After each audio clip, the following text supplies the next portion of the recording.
Political లీడర్గా AP deputy సీఎంగా రాజకీయ ఉనికి కోసం పవన్ కళ్యాణ్ ఆరాటపడుతున్నారా?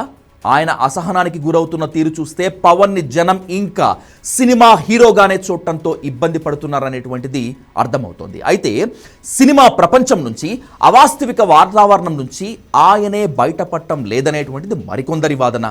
ఒకరోజు యూత్ చొక్కాలు చింపుకోవాలి, సైలెన్సర్ తీసి బైకులు సౌండ్ చేయాలి అంటారు. మరో రోజు ఓజీ అని అరిస్తే కోపగించుకుంటారు. పవన్ మైండ్ సెట్తో పొలిటికల్ అభిమానులు, ఫ్యాన్స్ ఇద్దరు డైలమాలో పడిపోతున్నారు. యువత మీ అందరికీ మొన్న మాట్లాడుతూ ఉన్నా, మీరు బైకుల్లో మీరు చేసే గోల్ ఉంటుంది చూసారా? నేను మొన్న మాట్లాడుతూ ఉన్నా, ఇప్పుడు ఈ ఫంక్షన్ లేదు, సినిమాలు లేవు, ఏం చేస్తారు చెప్పండి? ఉద్యోగాలు ఉపాధి కూడా కానీ టైం పడుద్ది. కనీసం సినిమాకి వెళ్ళి చొక్కా దించుకొని అరవకపోతే, బైకులు తీసుకొని అవి సైలెన్సర్ దాన్ని యాక్సిలేటర్ పెంచకపోతే ఎనర్జీ ఎటు వెళ్తుంది? అందుకే ఒకటే చెప్పాను, దిల్ రాజు గారికి చెప్తా ఉన్నా, మీరు తెలంగాణ ఫిల్మ్ ఫెడరేషన్ ప్రెసిడెంట్ కదా, మీరు ఆంధ్రప్రదేశ్ని చిన్న చూపు చూడకండి. గేమ్ చేంజర్ ప్రీ రిలీజ్ ఫంక్షన్లో డిప్యూటీ సీఎం హోదాలో పవన్ మాట్లాడిన మాటలు ఇవి. ఇలాంటి మాటలు పవన్ నుంచి ఎవరు ఊహించి ఉండరు కూడా. గోదావరి జిల్లాలో దారి తప్పిన యువత లక్షణాలు ఇవి. చొక్కాలు చింపుకోవాలి, సైలెన్సర్లు పీకి బైకులు నడపాలి, సినిమాలు చూడాలి, అలా ఎనర్జీ బయటికి డ్రైవ్ చేయాలి అంటూ పవన్ కళ్యాణ్ మాట్లాడిన మాటలు గతంలో ఆయన మాటలకు పూర్తి విరుద్ధంగా ఉన్నాయి. 10,000 పుస్తకాలు ఎప్పటికైనా చదవాలి అని చెప్పిన ఈ పెద్ద మనిషి ఇప్పుడు చొక్కాలు దించుకోండి, సైలెన్సర్లు పీకేసి బైకులు నడపండి అని యూత్కు చెప్పడం చాలా విడ్డూరంగా అనిపించింది. చాలామంది ఇదే విషయాన్ని సోషల్ మీడియాలో ఆక్షేపించారు కూడా. ఇది జరిగిన కొద్ది రోజులకే తిరుపతి తొక్కిసలాటలో 6 చనిపోయినప్పుడు పరామర్శకు వెళ్లిన పవన్ని చూసి ఫ్యాన్స్ కేకలు వేశారు. దీంతో ఆయన ఆగ్రహంతో ఊగిపోయారు. మనుషులు చనిపోతే మీకు సినిమాలు ముఖ్యమా అంటూ ఆగ్రహం వ్యక్తం చేశారు.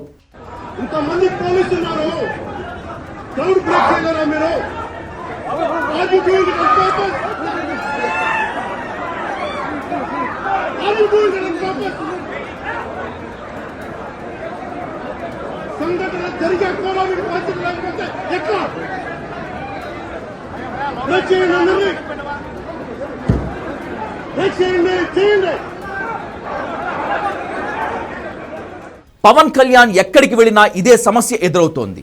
ఆయన తనను ఒక సీనియర్ రాజకీయవేత్తగా ఊహించుకుంటున్నారు. జనం కూడా తనను అలాగే రిసీవ్ చేసుకోవాలని కోరుకుంటున్నారు పవన్. కానీ పబ్లిక్ మాత్రం పవన్లో ఇంకా సినిమా హీరోగానే చూస్తున్నారు. నిజానికి 100% స్ట్రైక్ రేట్తో జనసేన గెలవటం కానీ, 164 సీట్లు కూటమికి రావటం కానీ పవన్ సినిమా ఇమేజ్ కూడా ఒక కారణం. దీంతో పాటు జగన్ అరాచకం, ప్రజల్లో వైసీపీ పట్ల వ్యతిరేకత కూడా కూటమి గెలవటానికి కారణమైంది. పైగా పవన్ ఇంకా 3 సినిమాలు పూర్తి చేయాల్సి ఉంది. అడపాదడపా షూటింగ్స్లోనూ పాల్గొంటున్నాడు. అందువల్ల అతనిలో సీరియస్ పొలిటీషియన్ని జనం ఇప్పటికీ చూడలేకపోతున్నారు.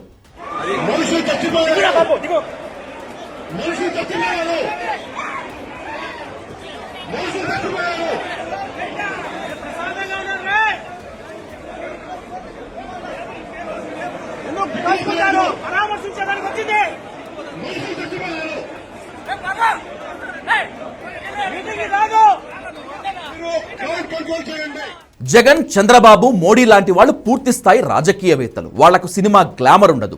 రాజకీయ నాయకులైన తర్వాత ప్రజల్లో అభిమానం సంపాదిస్తారు. కానీ పవన్ కళ్యాణ్ లాంటి వాళ్ళ పరిస్థితి వేరు. సినిమా గ్లామర్తోనే ప్రజల్లోకి వెళ్తారు. ముందు నటుడుగానే ఆయన జనంలో గుర్తింపు పొందారు. ఆ తర్వాతే పవన్ని పొలిటికల్ లీడర్గా జనం గుర్తించారు. అందువల్ల సినిమా ఇమేజ్ పవన్ త్వరగా పోగొట్టుకోవడం చాలా కష్టం. తాను చంద్రబాబు పక్కన కూర్చున్నాను కాబట్టి, మోడీ పక్కన నడిచాను కాబట్టి తనని జనం పూర్తి స్థాయి పొలిటికల్ లీడర్గా చూడాల్సిందే అని గనక పవన్ భావిస్తే అది కొద్దిగా కష్టమే. సినిమా గ్లామర్ని బేస్గా చేసుకుని రాజకీయాల్లోకి వచ్చినప్పుడు సినిమా నటుడిగానే చూస్తారు తప్పితే కంప్లీట్ పొలిటికల్ లీడర్గా ఎలా చూస్తారు? ఎన్టీఆర్, ఎంజీఆర్ లాంటి వాళ్ళు కూడా మొదట్లో ఇదే సమస్యను ఫేస్ చేశారు. అయితే వాళ్ళు పవన్ లాగా ఆవేశపడలేదు. కానీ పవన్ కళ్యాణ్ మాత్రం ఒకేసారి ఎమ్మెల్యే, డిప్యూటీ సీఎం అయిపోవడంతో తాను పూర్తి స్థాయి పరిణతి చెందిన పొలిటికల్ లీడర్గా తనను తాను భావించుకుంటున్నారు. కానీ ఫ్యాన్స్ ఇంకా పరిణతి చెందలేదుగా. వాళ్ళు పవన్ను చూసి వచ్చినప్పుడల్లా కేకలు పెడుతూ ఉంటారు. దీంతో ఆయనకు అసహనం వచ్చేస్తుంది. కొన్నాళ్ల పాటు పవన్కు ఈ ఇబ్బంది తప్పదు. లేదా సినిమా రంగం నుంచి పూర్తిగా తప్పుకుంటే తప్ప ఈ ఇమేజ్ నుంచి పవన్ బయటపడలేడు.